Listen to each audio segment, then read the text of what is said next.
CP, sous prétexte que F, c'est l'espace vectoriel engendré par P vecteur, eh ben non, il n'y a aucune raison.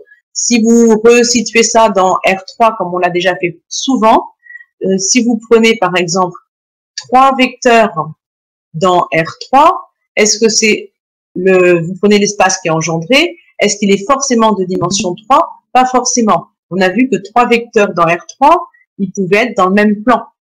Donc, si j'ai 3 vecteurs qui sont dans le même plan, la dimension de F, ça peut pas être 3. Donc, non, la dimension de F, c'est pas forcément le nombre de vecteurs qu'il y a dans le vecteur. Donc, c'était faux. Maintenant, on nous propose que la dimension de F, ce soit R. Et ça, c'est vrai. Parce que R, c'est quoi? R, c'est le rang de ces vecteurs. Et par définition, le rang de ces vecteurs, c'est la dimension du vecteur. Donc, par définition, le rang de ces vecteurs, c'est la dimension de F. Donc, c'était la bonne réponse. C'était vrai. Maintenant, on nous dit que la dimension de F est inférieure ou égale à P. Tout à l'heure, on nous a proposé égal à P. C'était faux. Mais inférieur ou égal, c'est vrai. C'est-à-dire qu'à partir de mes P vecteurs, je reprends ça, j'ai P vecteurs, et je regarde le vecteur, ce qu'ils peuvent engendrer. Ils peuvent pas, 3 vecteurs, ça peut pas engendrer un espace de dimension 4. 2 vecteurs, ça peut pas engendrer un espace de dimension 3. Donc, si vous prenez 3 vecteurs, si vous imaginez dans R3, mes 3 vecteurs, s'ils sont alignés, ils vont faire une droite, donc de dimension 1. Mes 3 vecteurs, s'ils sont dans le même plan, ils vont définir un plan, donc de dimension 2. Et mes 3 vecteurs, s'ils sont complètement libres, ils vont définir R3 tout entier, donc de dimension 3. Donc, clairement, la dimension de F au maximum CP. Donc, la bonne réponse, hein, c'était bon. Une autre façon de voir les choses, c'est de reprendre le cours. Et à la fin du cours, hein, la dimension du vecteur, on avait vu dans la notion de rang aussi, on le retrouve ici. Hein.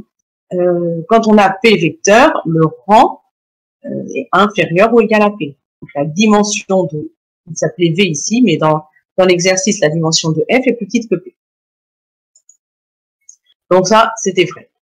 Ah, la dimension CP, si et seulement si la famille est libre, ça c'est vrai. En fait, ça veut dire la dimension de F, c'est le rang de mes vecteurs, et on a démontré que le rang était égal à P si et seulement si la famille était libre. C'est ça, cette propriété-là. Puisque quand je dis la dimension de F, c'est le rang des vecteurs. Et c'est égal à P si et seulement si on a une famille libre. Ça se corse, hein. Plus on avance, plus c'est délicat.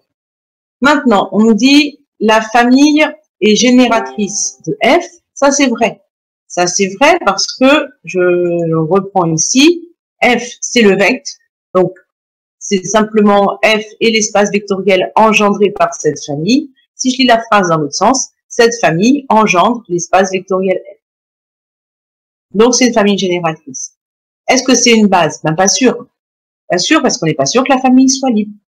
Donc, c'est génératrice, mais pas forcément une base. Et la question d'après, justement, on nous dit, c'est une base si et seulement si la famille est libre. Oui, parce que c'est ce que je viens de dire. C'est une famille génératrice, ça c'est sûr. Et si en plus elle est libre, ben c'est bon, on aura une base. La question suivante, P plus petit que N. C'est faux. On prend autant de vecteurs qu'on veut dans Rn. Parce que c'était ça l'histoire. Donc ici, on prend une famille de vecteurs dans Rn. Je peux prendre 10 vecteurs dans R3 si ça me fait plaisir. Donc, P plus petit que N, c'est pas forcément vrai. En revanche, R plus petit que N, c'était mal présenté là, mais bon. R plus petit que N, c'est vrai. C'est-à-dire, est-ce que le rang de ma famille de vecteurs, c'est plus petit que N? Oui, on l'a écrit dans le cours. C'est là. Le rang d'une famille de vecteurs, c'est plus petit que la dimension de la journée. Donc, si vous êtes dans R3, vous pouvez prendre 50 vecteurs si vous voulez, mais le rang, il sera inférieur ou égal à 3. Ils ne peuvent pas engendrer plus que R3. Donc, c'était vrai.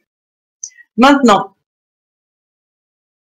Si jamais P, le nombre de vecteurs, est plus grand que N, alors la famille va être génératrice de Rn.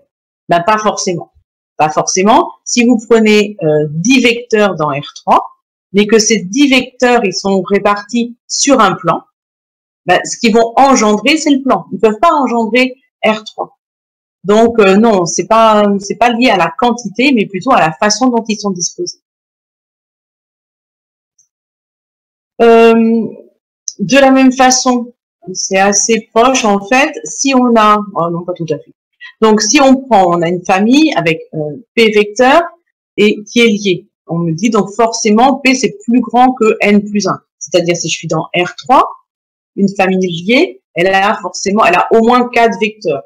C'est pas vrai. C'est pas vrai. Vous prenez une famille de 3 vecteurs dans un plan, ces 3 vecteurs sont liés, et ces 3 vecteurs sont liés et ils sont que 3, ils sont pas 4. Donc on peut avoir une famille liée qui a pas beaucoup de vecteurs, ça c'est pas grave.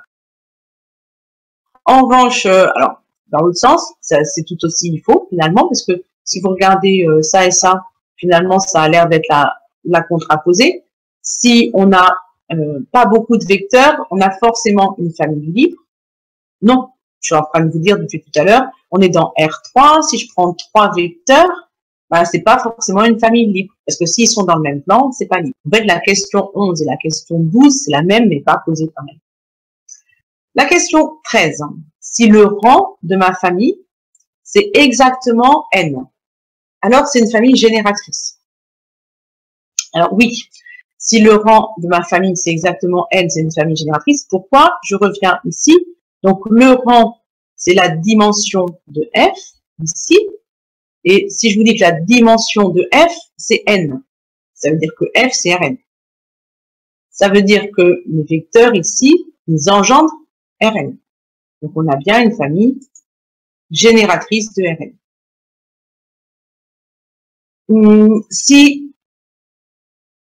Si P égale N, alors F égale Rn.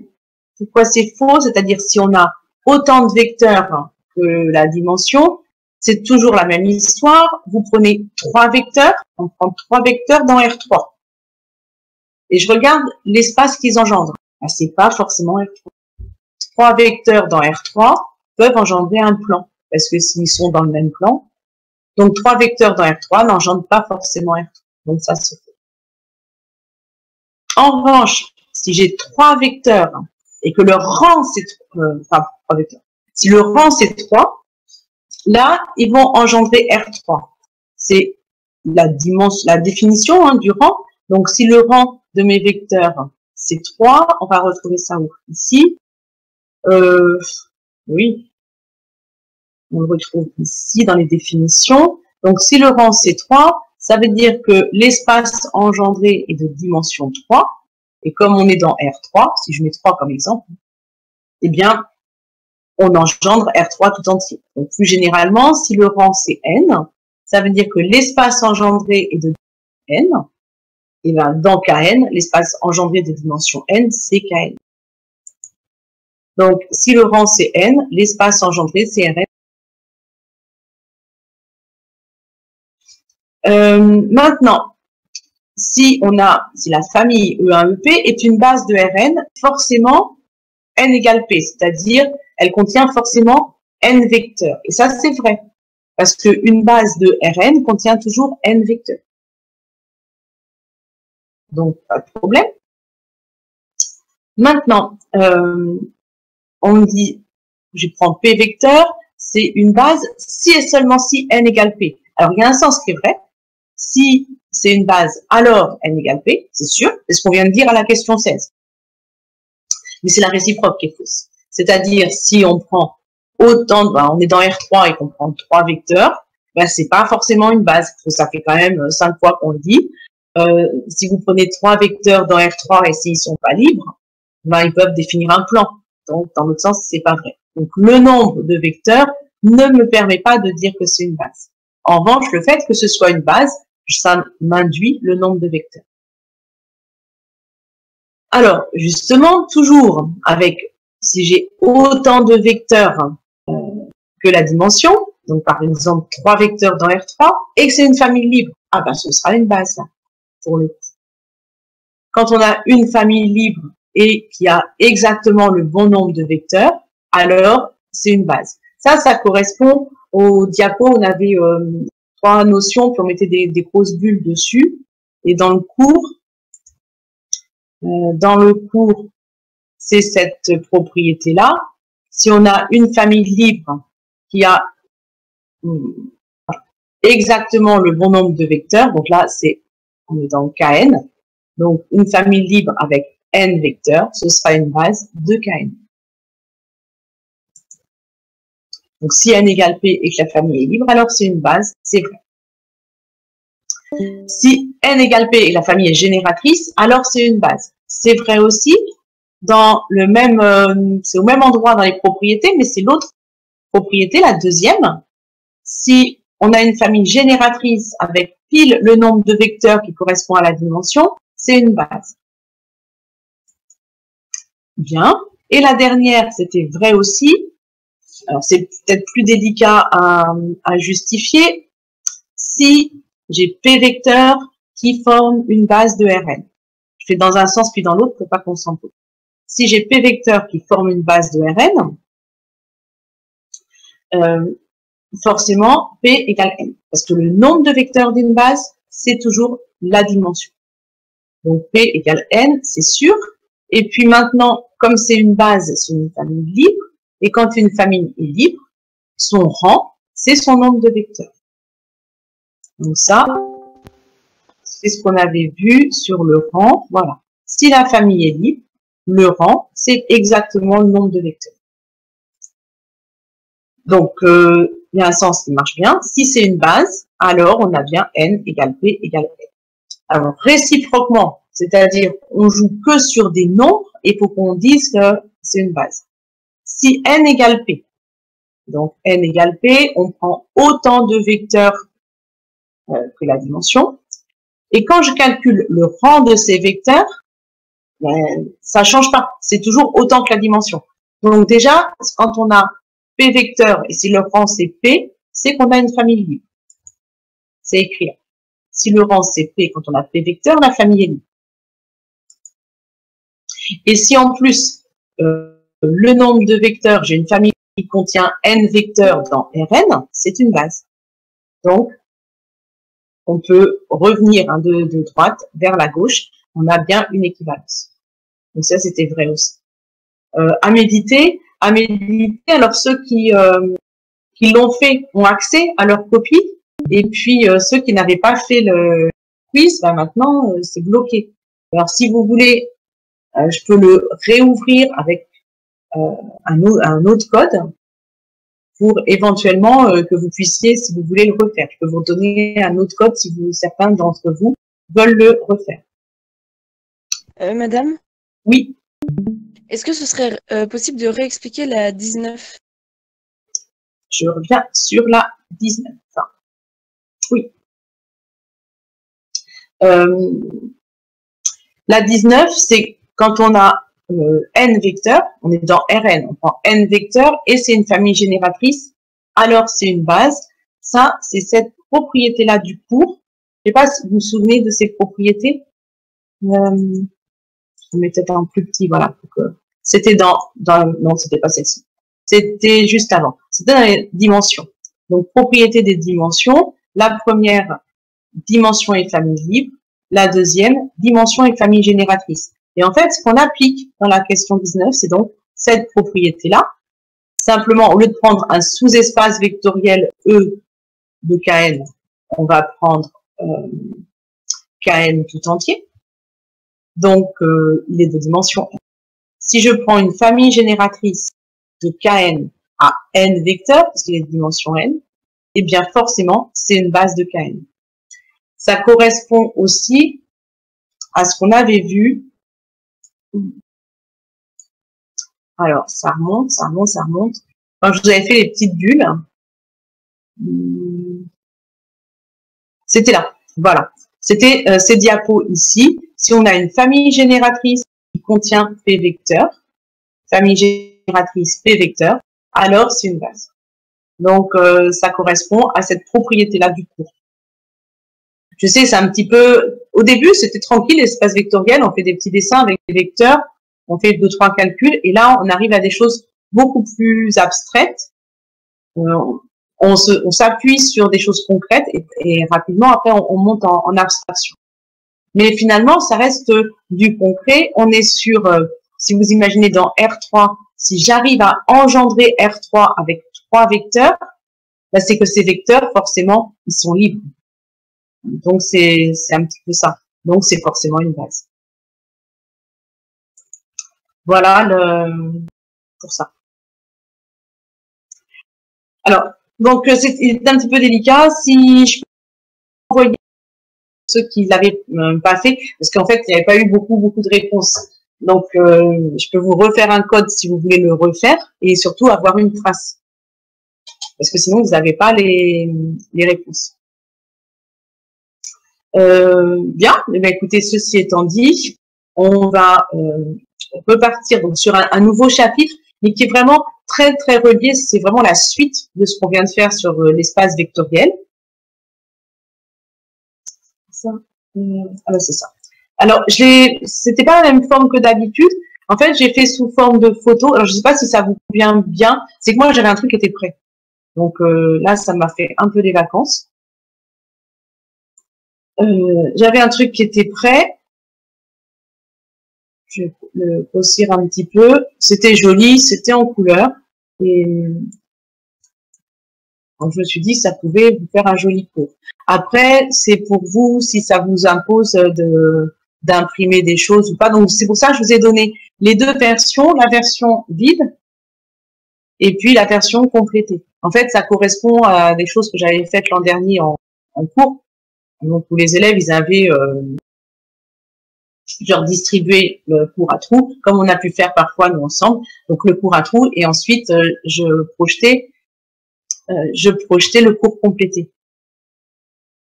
Bien, et ben c'est parti sur ce nouveau chapitre. Donc, ça s'appelle application linéaire. Donc, on va travailler donc dans KP et dans KN. On est à nouveau sur cette notion d'espace vectoriel.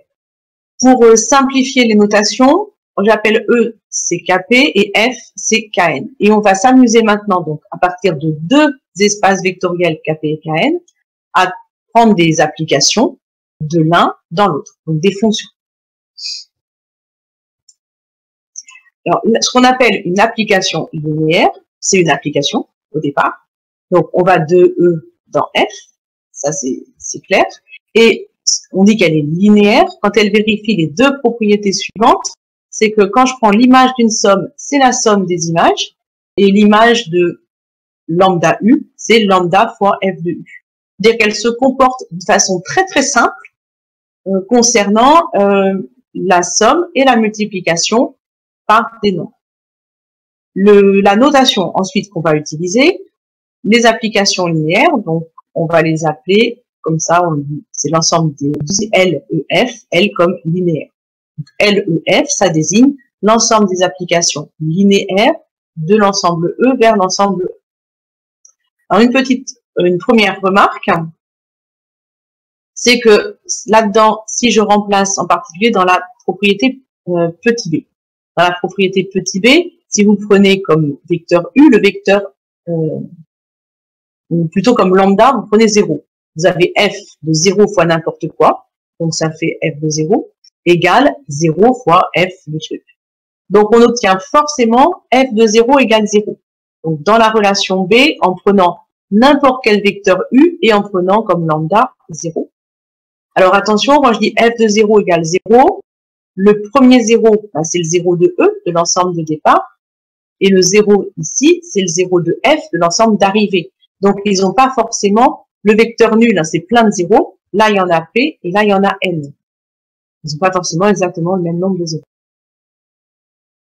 Les deux propriétés qui sont là, on peut les compacter en une seule, parfois c'est plus simple quand on veut faire des démonstrations, de multiplier U par lambda, par alpha et V par bêta, et on écrit F de alpha U plus bêta V. Donc on applique l'application, la propriété petit a pour séparer, pour mettre le plus, et puis on sort le alpha et on sort le bêta.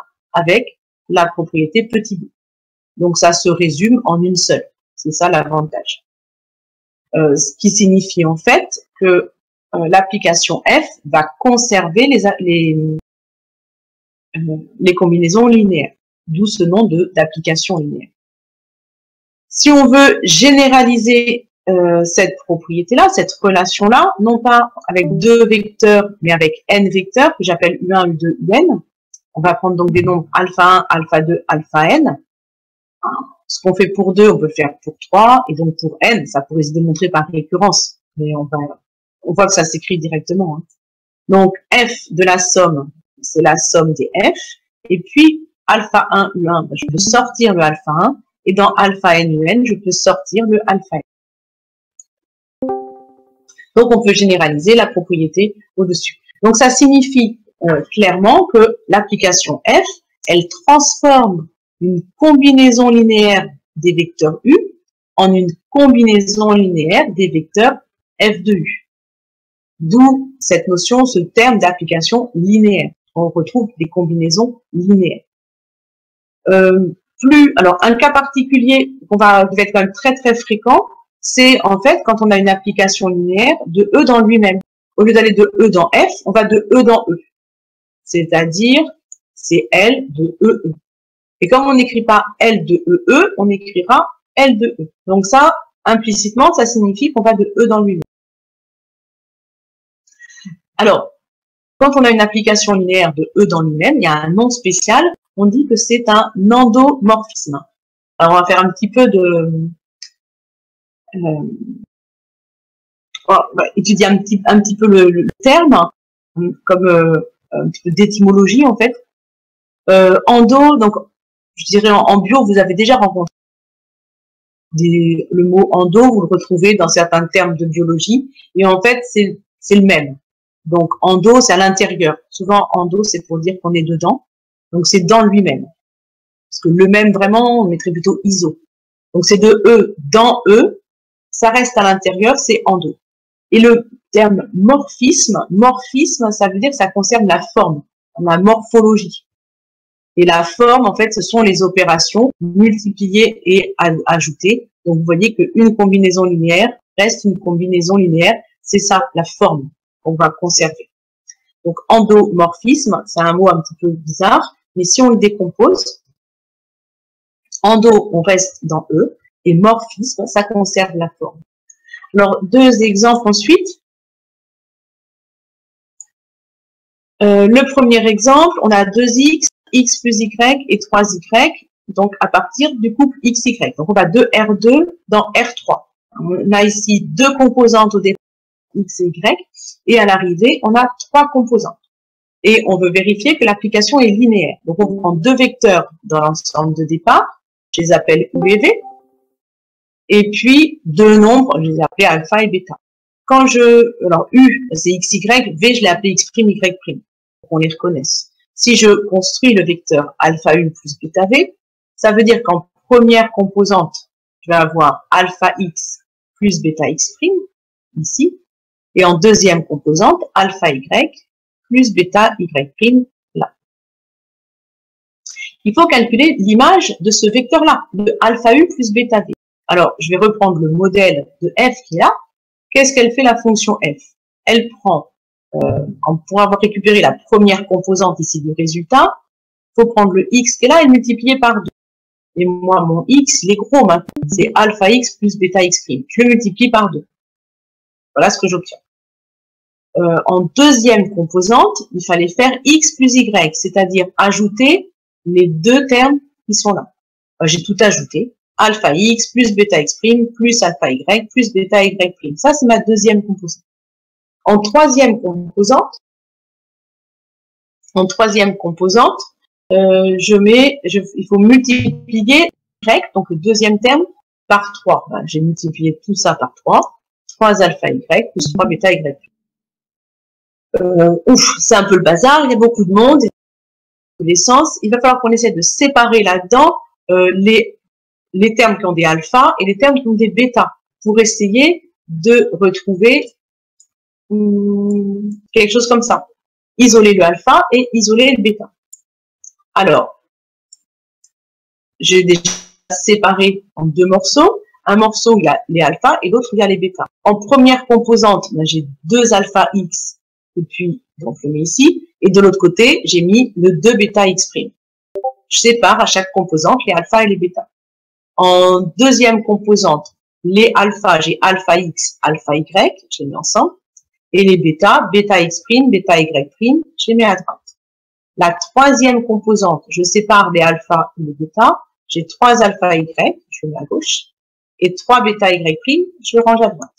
Donc, j'ai donc séparé ça en deux vecteurs de R3. Maintenant, dans chacun des vecteurs, je vais faire une sorte de factorisation. Ici, je peux mettre le alpha en facteur, il va me rester 2x, x plus y, 3y. Et là, si je mets le bêta en facteur, j'ai 2x', x' plus y', 3y'. Et là, je reconnais exactement cette expression-là qui correspond à f de xy, c'est-à-dire f de u. Et puis ici, j'ai la même chose mais avec prime tout, c'est donc cette expression-là qui correspond à f de x', y', c'est-à-dire f de v. C'est un peu fastidieux, mais on a réussi à montrer cette égalité-là qui signifie que f est linéaire en utilisant ça.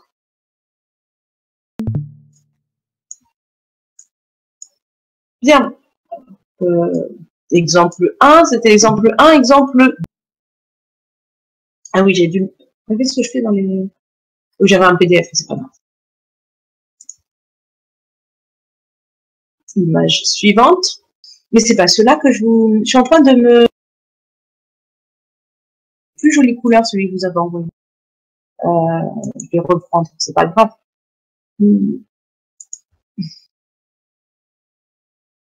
L'important, c'est ça.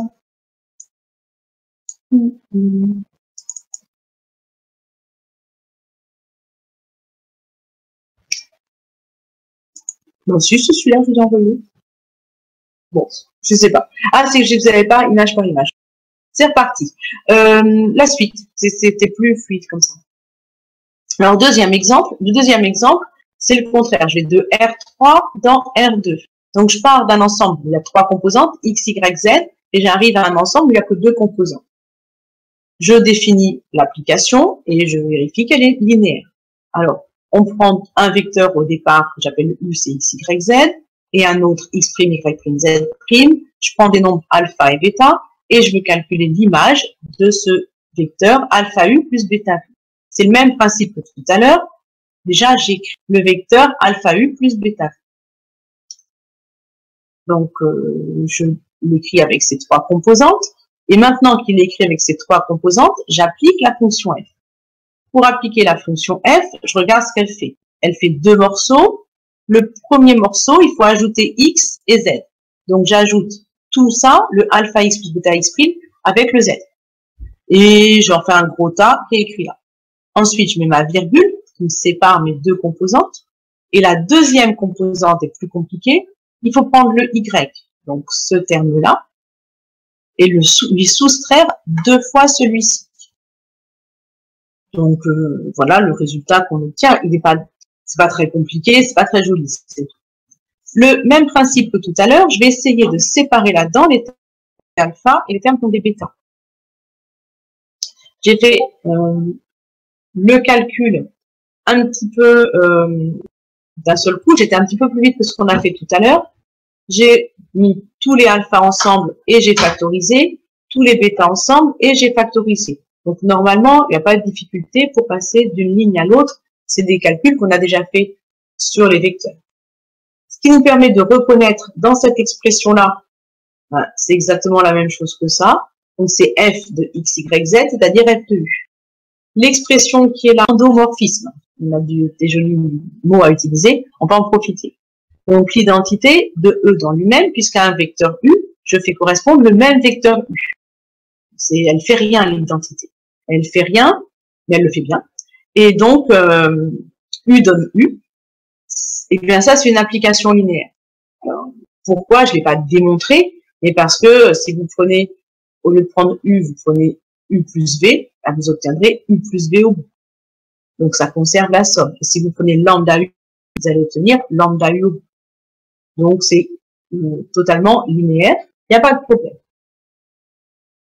Autre exemple important, l'application nulle. L'application nulle, c'est, alors là, on peut aller de n'importe quel ensemble E vers n'importe quel ensemble F. On prend tous les vecteurs de E et on les envoie tous sur 0. Donc, ça fait une concentration ici de vecteurs qui sont tous envoyés systématiquement sur le vecteur. C'est ça l'application nulle. Elle est constante et tous les vecteurs, elle les envoie sur la même valeur que la valeur nulle. Eh bien, c'est linéaire. Parce que si vous prenez U plus V, vous l'envoyez sur 0 plus 0. Donc, ça marche. Et si vous prenez lambda U, vous l'envoyez sur lambda 0. Donc, ça marche. Les deux propriétés de la linéarité, ici, sont bien vérifiées. Donc, on a voilà, deux exemples ici, simples, mais importants quand même pour la suite. Alors, le gros, l'essentiel, le truc le plus important, à mon sens, c'est de trouver la matrice d'une application linéaire. La propriété fondamentale, c'est qu'une application linéaire d'un ensemble E dans un ensemble F, donc ici c'est Kp et Kn. Je le rappelle juste après, c'est ce qu'on a donné au départ. Donc, de Kp dans Kn, elle est entièrement déterminée par les images des vecteurs d'une base de E. C'est-à-dire, si je veux prendre une base de E, n'importe laquelle, souvent on travaille avec la base canonique, très souvent avec la base canonique, mais on n'est pas obligé. Je prends n'importe quelle base de E, donc de Kp, et les vecteurs, j'appelle E1, EP. Alors c'est vrai que souvent c'est comme ça aussi, je note la base canonique. Mais en fait, ça c'est une base de mon ensemble E de départ. Et à l'arrivée, ben, je vais définir une base de E. Pas besoin beaucoup tout de suite, mais j'en aurai besoin tout à l'heure. Et j'ai appelé B la base de E, j'appelle C la base de E. Alors, je suppose que les images des vecteurs de base sont connues, c'est-à-dire qu'on connaît F de E1, F de E2, F de EP, c'est F de EJ, je les appelle FJ, pour dire c'est l'image de EJ. Alors, ces FJ, ils sont dans l'ensemble d'arrivée, ils sont dans grand F, puisque ce sont des images. J'espère que vous êtes bien accrochés.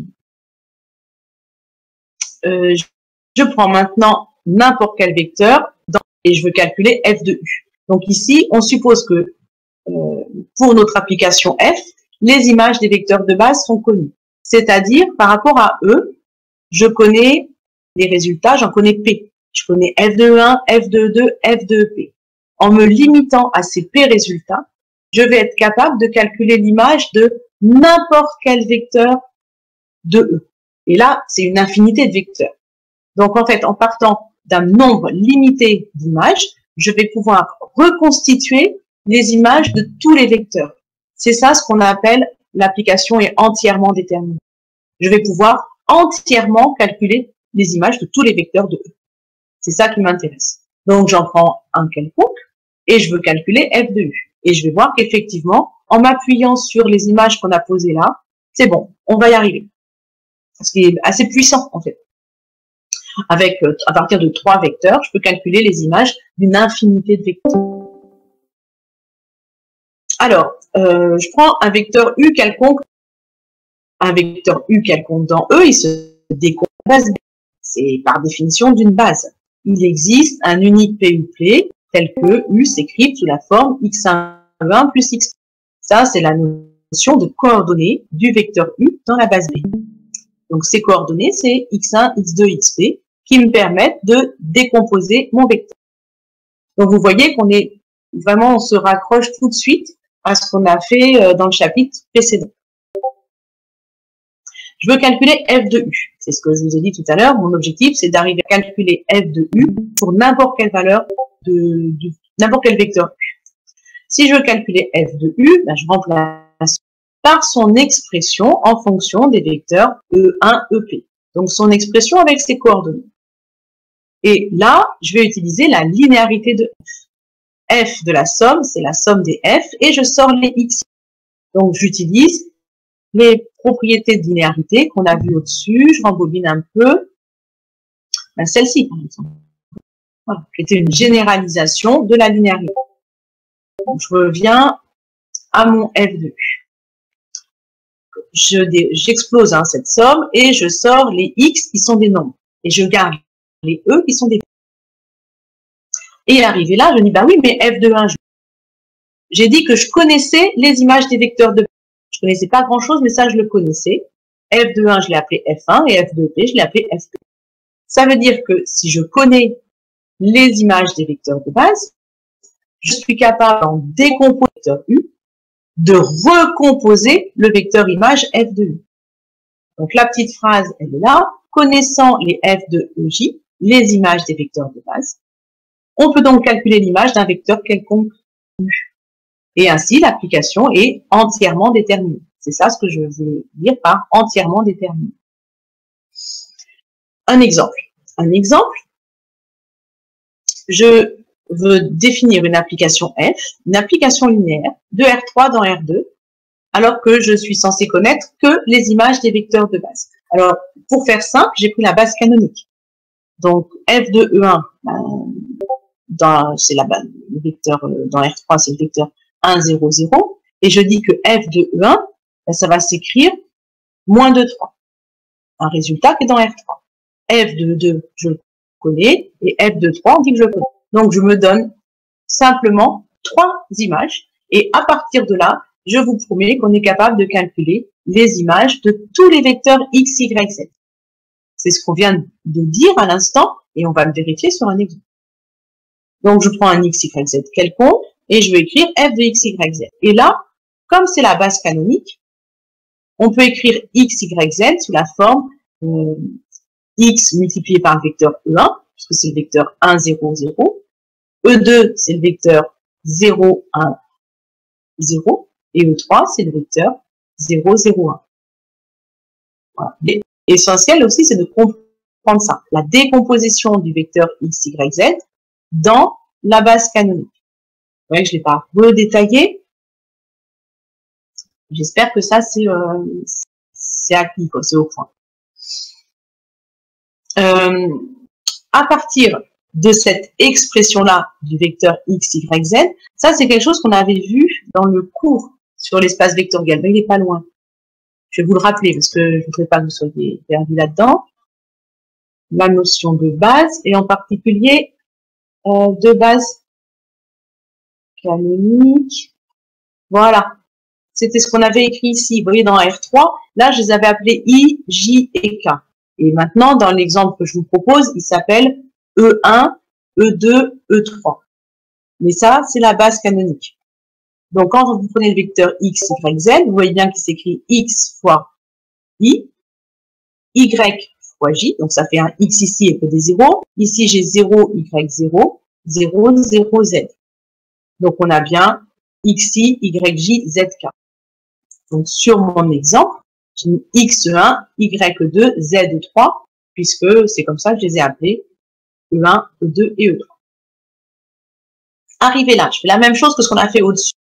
J'explose cette somme, j'utilise la linéarité, je sors le X, donc j'ai X F de 1, Y F de 2, Z F de 3. Voilà ma décomposition. Simplement F de 1, F de 2 et F de 3, je vous ai dit que je les connaissais. Donc je remplace F de 1 par son expression, F de 2 par son expression et F de 3 aussi.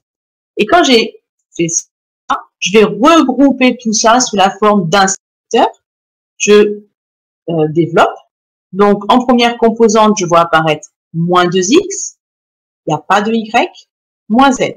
Moins 2x moins z, c'est ma première composante. En deuxième composante, 3x, y, z. 3x plus y plus z, c'est ma deuxième composante. Donc, voilà comment on va obtenir l'image de n'importe quel vecteur. Donc, c'est assez puissant, c'est-à-dire que à partir de 3 vecteurs, comme c'est une base, et ça c'est vraiment important, eh bien, je peux reconstituer l'image de tous les vecteurs. Alors, une petite remarque ensuite, c'est qu'en fait, on voit que on peut avoir une expression matricielle de ce truc-là. J'appelle U le vecteur x, y, z, ici, et je vais appeler, je vais noter en colonne, verticalement, x, y, z, les coordonnées du vecteur. Et puis, je vais appeler y les coordonnées de l'image, de f de u. Donc ça, c'est f de u. Et je vais mettre ça, les coordonnées dans quoi? Dans la base canonique. Donc, en fait, j'écris en colonne mon vecteur x et en colonne mon vecteur image y. Eh bien, on peut constater que y va s'écrire sous la forme a fois x avec cette matrice-là. Donc, si vous regardez comment j'ai pas écrit une produit matriciel comme d'habitude, je l'ai place.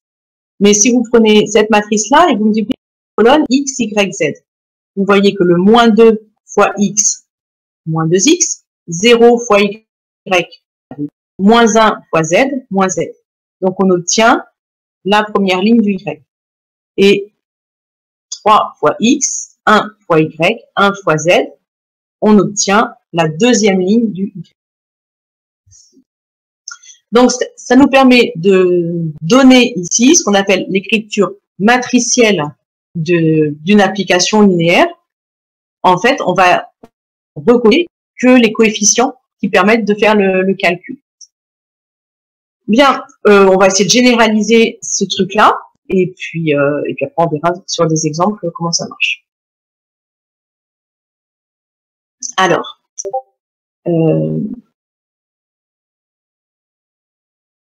donc, de façon générale, je prends une base de l'ensemble de départ qui est KP. E1, EP, c'est pas forcément la base canonique. Le plus souvent, c'est le cas, mais ça marche dans n'importe quelle autre base. Et puis, c'est une base de l'ensemble d'arrivée. Donc, de KN. Donc, elle a N vecteurs que j'appelle epsilon. C'est pareil. C'est souvent la base canonique, mais pas de façon obligatoire. On a dit qu'on était capable de calculer les vecteurs de base. F de 1, F de 2, F de EP. C'est ce que j'ai fait au-dessus. J'avais f de 1, f de 2, f de 3 que je connaissais. Et on va les décomposer, ces vecteurs, dans la base des epsilon. Donc, le vecteur f1, ou f de E1, je vais l'exprimer quelque chose fois epsilon 1 plus je vais faire quelque chose fois epsilon n. Mais cette décomposition, j'ai dû mettre des doubles indices. Enfin, 2 indices à chaque fois, parce que y a un indice pour dire que c'est E1, donc c'est celui qui est en rouge, qui correspond au fait on décompose le vecteur f de 1, ou le vecteur f de 2, ou le vecteur f de. Il y a un deuxième indice que je mets en bleu, qui me dit que c'est la décomposition sur epsilon 1 ou sur epsilon n. Donc on a ici chaque vecteur image qui va se décomposer dans la base C de l'ensemble d'arrivée. Si cette écriture-là, je l'écris sous la forme d'un sigma, de façon, on voit que le vecteur f de EJ, de façon générale, va s'écrire en fonction des epsilon i avec des coefficients de la forme AIJ. Donc, le deuxième coefficient, c'est parce que c'est f de EJ. Et le premier coefficient, c'est qu'on décompose en fonction de epsilon i. Donc, le vecteur EJ étant fixé, ce qui bouge, c'est les epsilon i. Ça, c'est l'écriture du vecteur f de EJ dans la base C. Je sais que là, ça devient un petit peu abstrait. Maintenant, je veux décomposer n'importe quel vecteur U. C'est ce que j'ai fait, enfin, calculer f de U. Si on avait pris un vecteur U et on l'avait écrit dans la base de départ. Je vais faire la même chose dans le cas général. Je prends un vecteur U, je l'écris dans la base de départ. C'est-à-dire que les xi, ce sont ces coordonnées dans la base de départ. Si je peux les mettre en colonne, c'est la matrice colonne des coordonnées. Je cherche les résultats. Je cherche f de U, c'est-à-dire la matrice de f de U. Les résultats sont dans l'ensemble d'arrivée, donc dans la base C. Alors, le développement de ça. Je pars de U et je calcule f de U. Donc, je prends la décomposition dans la base E1, EP. Et je développe. Je développe parce que f est linéaire. Une fois que j'ai développé,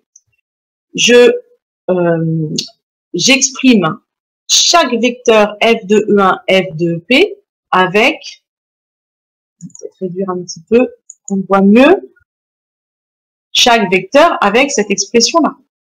Donc, même je peux encore réduire.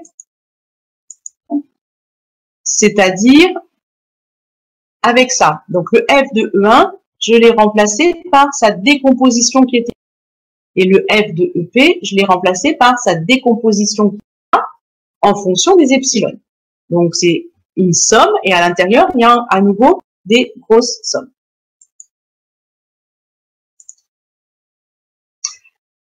Et là-dedans, je vais tout développer et regrouper tous les termes en epsilon 1, tous les termes en epsilon 2 et en epsilon n. Les termes en epsilon 1, il y en a où? Il y en a à chaque étape. Il y a le x1 a11 de epsilon 1. Après, il y a autre chose. Et puis ensuite, à la fin, il y a le xp a1p. Donc, je les ai tous regroupés. Il y a le, et je les ai mis dans l'autre sens. x1 a11, xp a1p. Donc ça, c'est les termes en epsilon 1. Je fais ça pour chaque epsilon. J'arrive au dernier, le terme en epsilon n. Il y a une coquille quelque part. Ça, c'est pas un p, ça c'est un n. Je me suis trompée. Je rectifie.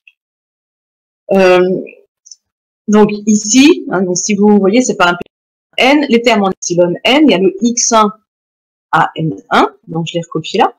Et le xp à np, je recopie ici. Donc c'est bien, on voit bien que c'est un epsilon n. Donc arrivé ici, j'arrive à écrire la décomposition de f de u en fonction des epsilon. Écrire la décomposition de f de u en fonction des epsilon, c'est écrire les coordonnées de f de u dans la base C. C'est-à-dire, c'est déterminer y1 jusqu'à yn. Donc le y1, ben, il est compliqué à écrire. Le y2, il est pas mal aussi. Et le yn aussi. Puisqu'en fait, à chaque fois, chaque valeur, et en fait, c'est ce qu'on a vu sur les exemples, hein, chaque composante de l'image, elle s'écrit comme une somme, une multiplication des x, y, z du début. Donc, on arrive toujours à décomposer le vecteur f de u dans la base des epsilon 1, epsilon n. Alors, on va écrire, on voit apparaître une relation matricielle. La relation matricielle, c'est y(x) avec la matrice A qui est là. Comme tout à l'heure, hein, si vous imaginez que vous avez la colonne ici avec les x1, xp, vous avez A11, x1 et jusqu'à A1p, xp. Donc, la première ligne, vous allez récupérer le y1. Donc, on a la relation A fois x, donc en imaginant les x ici, et qui donne bien les y qui sont là. En le faisant, je me rends compte que c'est pas si facile que ça. C'est pas si facile que ça. Allez, je vais vous le dessiner au tableau. Je vais vous le mettre au tableau. Donc pour ça, il faut que j'allume la caméra. Si je mets la caméra sur la petite caméra ici, ça va pas marcher parce que c'est disponible que pour 25. Okay. Donc je suis obligée de repasser à ça. C'est long parce que je l'avais pas allumé à l'avance. Voilà. Bien. Alors, l'idée, on a écrit les Y. Il faut que je fasse apparaître la matrice A. J'ai la matrice X. Donc là, je vais écrire la matrice A.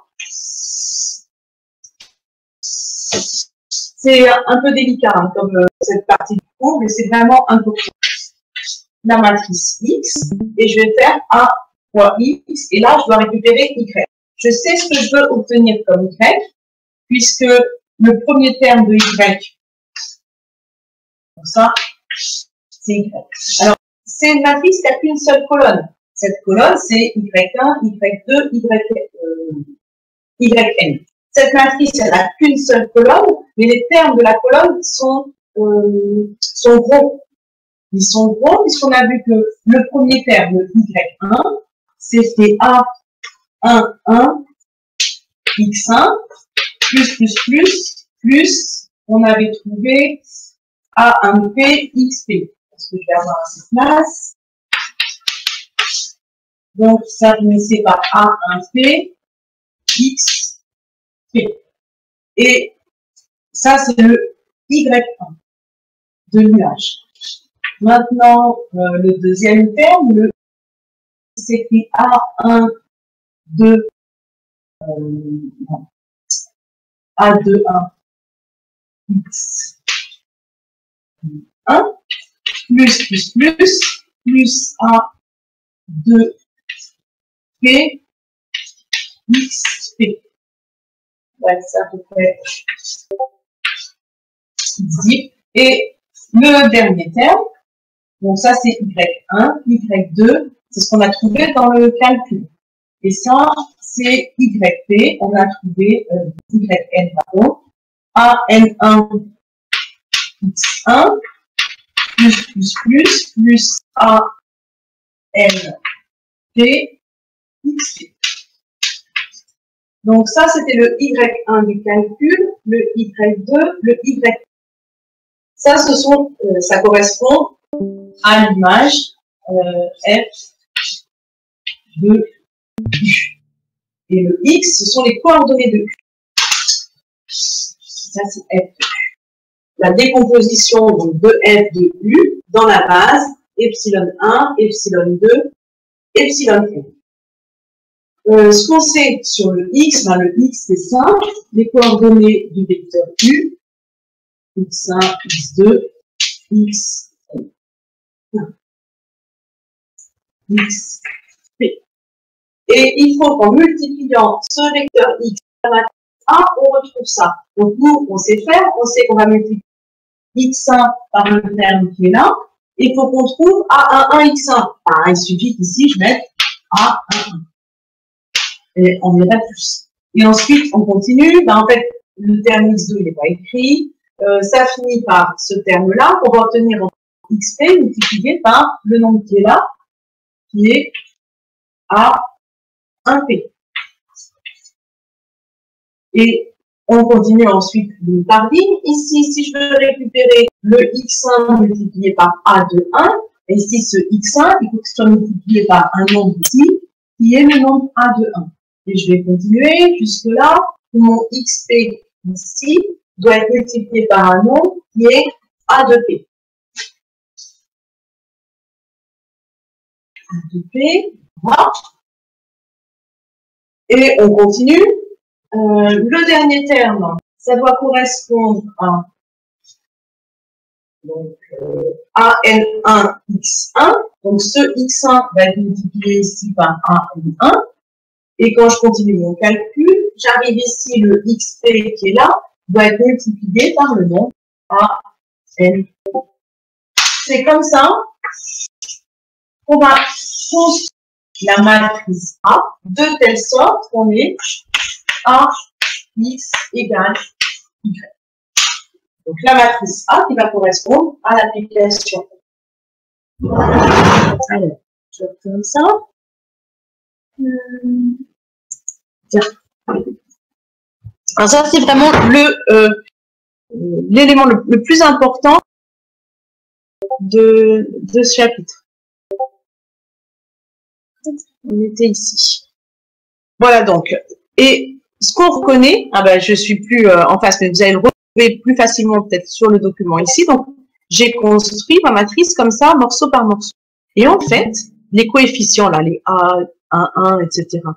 Au départ, c'était quoi? Ben, au départ, c'était les coordonnées ici, A11 epsilon 1 jusqu'à AN1 epsilon n. C'était les coordonnées de F de E1, F de E2. Donc en fait, verticalement, ce qu'on récupère, c'est F de E1 jusqu'à F de EP. La décomposition des vecteurs de base en fonction des epsilon. Ah, j'ai oublié de compléter ça. Ici, on peut constater que la matrice A, elle a quelle taille? Eh bien, elle a n lignes et p colonnes. N lignes parce qu'on décompose dans la base des epsilon et n, et p colonnes parce qu'au départ, on était parti de p vecteurs. Donc, c'est ce qu'on appelle la matrice. Et là, on obtient enfin, on comprend enfin le mot matrice. La matrice, il n'y a que les nombres dedans. Et c'est ces nombres qui vont définir totalement l'application F. Puisqu'on a dit que l'application F était entièrement définie par les images des vecteurs de base. Donc, c'est la matrice de F. C'est vraiment ce qui va construire, qui va permettre de créer l'application F. On n'a besoin que de ces coefficients pour définir l'application F généralement, dans sa totalité. Si je reviens à l'exemple dessus, là c'est un peu aride. L'exemple du dessus, la matrice de l'application F ici, c'est tout simplement les coefficients qui nous permettent de calculer F de x, y, z pour tous les vecteurs x, y, z. Donc ça se fait en temps, c'est-à-dire là j'ai vu que en multipliant par la colonne x, y, z, je récupérais les images. Donc on complète la matrice en disant je fais moins 2x plus 0y moins 1z et ça marche. Ou d'un autre côté, on peut retrouver le fait que verticalement, vous récupérez f de E1, f de E2 et f de E3 qui sont décomposés dans la base canonique, qui sont travaillés dans la base canonique. Donc verticalement, on a les images des vecteurs de base et horizontalement, on récupère les coefficients, voilà, la décomposition. Bien, alors, il y a des exemples ensuite, comme je vais vous laisser les travailler tout seul les exemples. Voilà, on va dire que ce sera votre travail pour le travail donc pour mardi maintenant, puisque si on se voit pas demain, on se verra mardi. Et comme ça, on pourra continuer tout ça. Ce qu'on peut faire pour dire qu'on rattrape un petit peu l'heure de demain, ce qu'on peut faire peut-être lundi et mardi, si on fait 1h30, est-ce que ça vous va?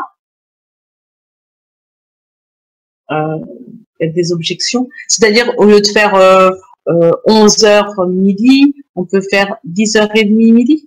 Et puis comme ça, on rattrapera ce qu'on n'a pas fait, ce qu'on fait pas demain. Donc je vous laisse pour mardi matin.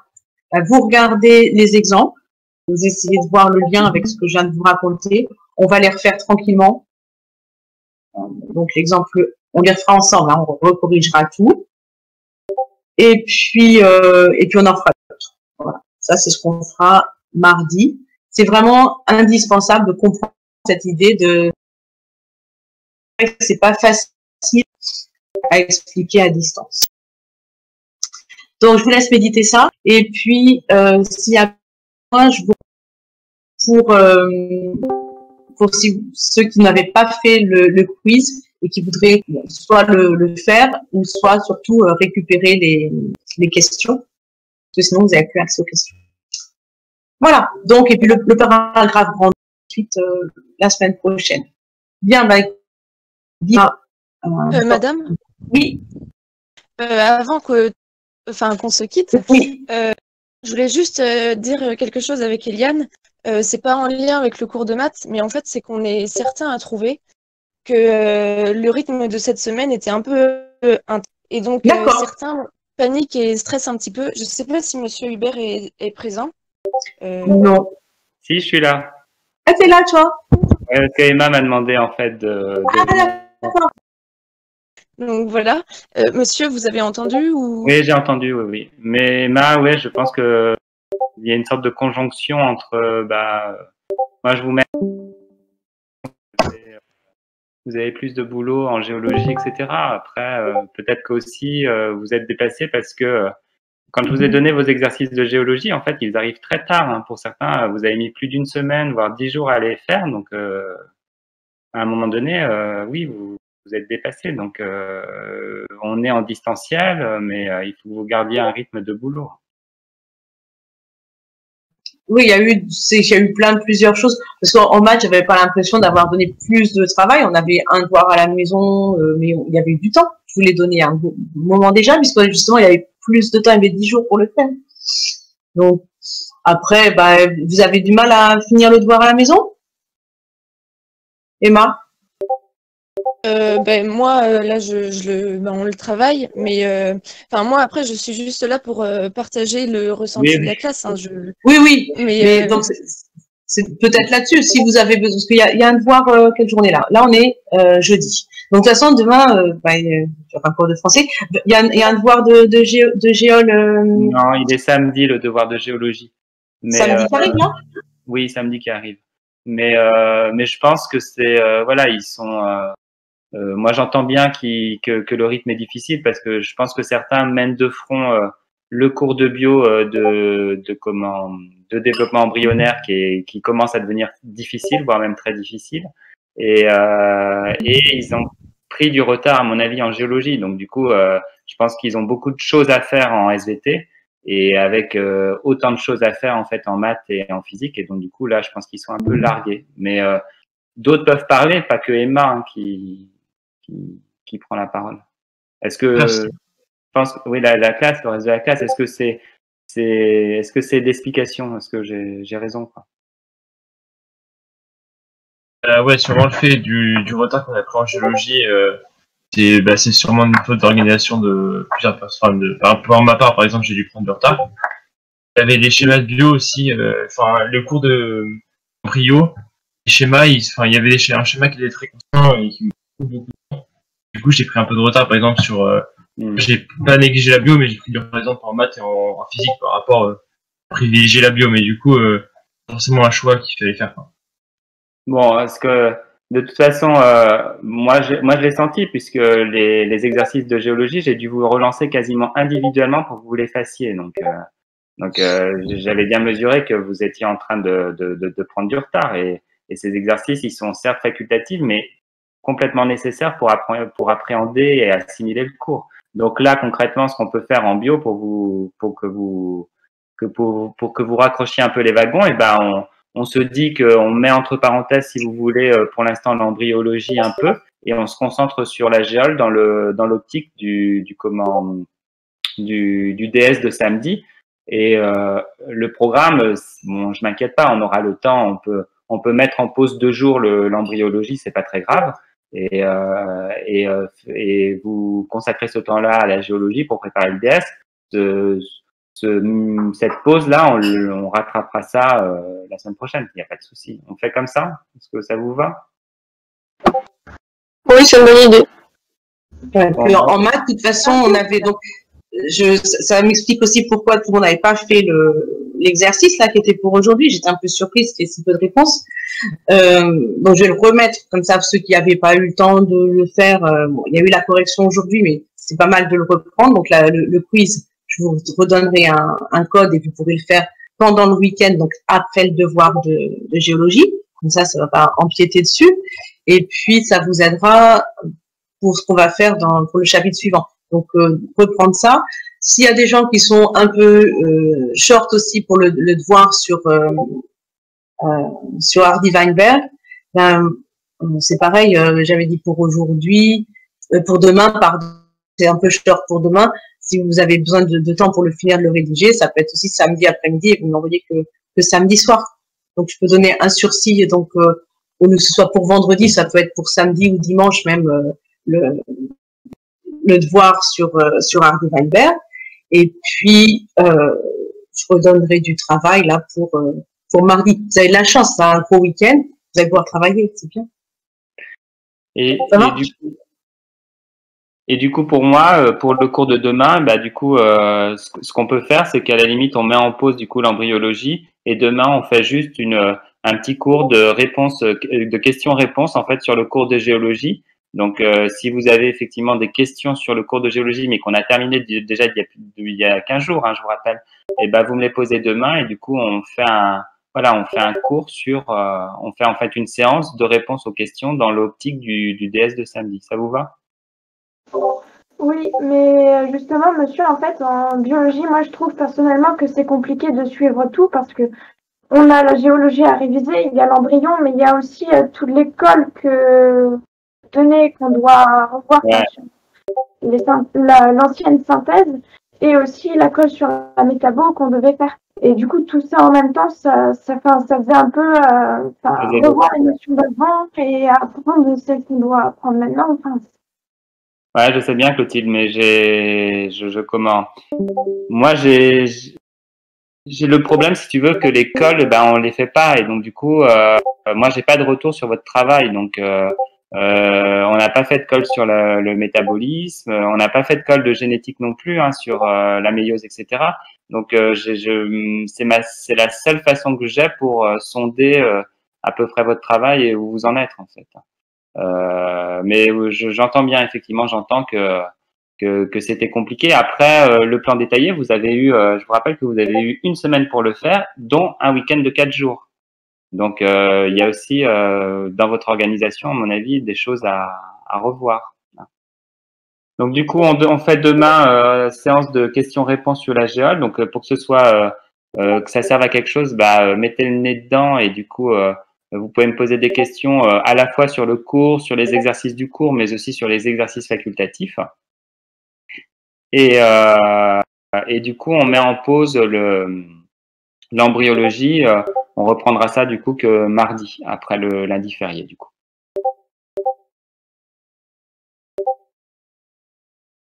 Anne-Laure? Bon, pour les maths, de toute façon, demain, je crois que je me suis fait grignoter le cours par la prof de français. Donc demain, il y a une petite pause en maths.